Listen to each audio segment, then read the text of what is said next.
हाँ जी hello guys, कितना की हाल चाल है। आ देखो जी, परौंठे की आलू वाले परौंठे की तैयारी हो रही है।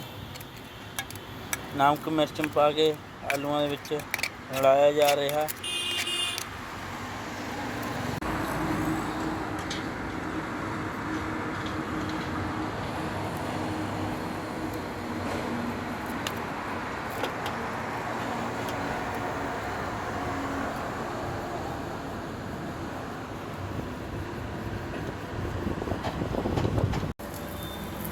आ देखिए आलू वाले परौंठे बन रहे हैं।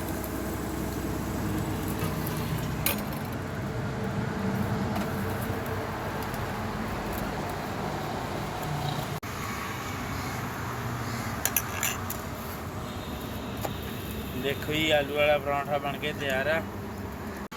देखो जी परौंठा, दही, दाल, चार